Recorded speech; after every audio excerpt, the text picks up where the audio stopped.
Hi, I'm Susan, this is Hayley, and welcome to Cancer Research Demystified. Today we're going to talk all about targeted therapies. So while chemotherapy has been around for decades, targeted therapy is actually relatively new. So chemotherapy acts in a more non-specific way and it just targets any cell that divides. The aim of targeted therapy is to target the therapy to just those cells we want to kill, so the cancer cells. Unfortunately, this is a bit easier said than done. If we could get a drug to target all cancer cells and only cancer cells, then we'd have cured cancer already.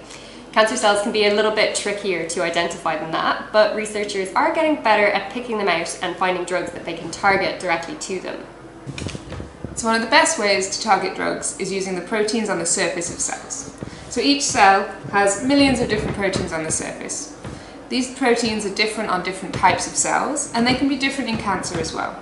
And what we're trying to do is find some of those proteins there's either more of them on the cancer than there is on a normal cell. Although they're different on the cancer, and the cancer's changed them in some way, so we can pick them up. Researchers are working to find more and better cell surface targets all the time that we can develop new drugs to target.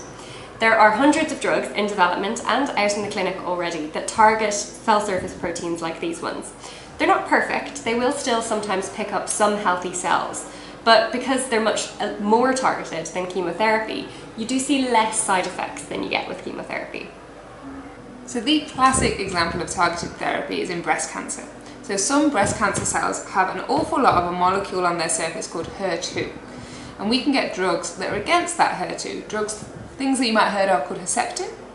So what happens is this molecule on the surface HER2 will be signaling to the cancer to say, keep growing, keep dividing, and it will just spread and get uncontrollable. So when we give those drugs, they bind to that molecule and they stop that signaling. Of course, the story doesn't end there. Cancer cells are pretty clever and they can learn to get around this. So they might do this by getting those signals to go through a different cell surface receptor, such as HER1, also known as EGFR, which is related to HER2. So if they do that, we do actually have a drug that we can follow up with. It's called Lapatinib. So the cancer cell kind of learns to overcome Herceptin, and then we hit it with Lapatinib.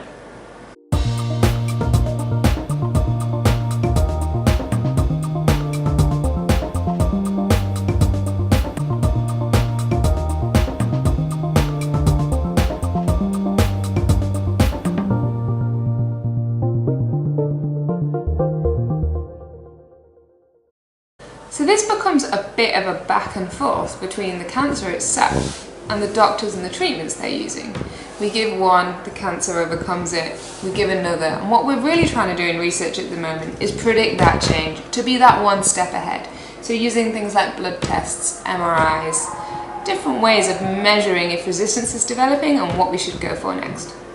So part of my own research into lung cancer was actually looking at combining different types of targeted therapies in order to try and prevent that resistance from occurring. So I looked at drugs that targeted molecules called PI3K and MEK, and we found that when we treated lung cancer cells in the lab with both of those drugs together, we got a much better response than either alone. So I used to work on a project where we used targeted therapy as well. The therapy we were working with was light-directed therapy, so wherever we shone the light, it would activate the drug. But this tended to be quite a big beam area, and we thought we could get even more specific if we additionally target those drugs to particular cells within that patch of tissue. So this was in esophageal cancer, and we were actually using HER2 and a different molecule called MUC1 to try and improve treatment with targeting. So one of the kind of big dreams of targeted therapy researchers at the moment is to turn even the most aggressive of cancers into a disease that you die with rather than of. So we would treat the tumour with one type of targeted therapy, then follow it up with sequential blood tests that tell us whether the tumour is kind of starting to fight back. And once it does, we can follow it up with the next drug, and we would know which drug based on the results of that blood test. So we'd keep this back and forth going over years and years for the rest of the patient's life. So every time the cancer tries to outsmart us, we would outsmart it right back. This is still a little while away, and one of the things we really need to improve on is the drugs themselves, so to make them more specific with less side effects. We're already getting a lot better at that, but there's still some room for improvement on that, so there's a lot of research in that area at the moment. Okay, that's it. Thank you for listening. If you have any questions, just put them in the comments box below and we'll see you next time.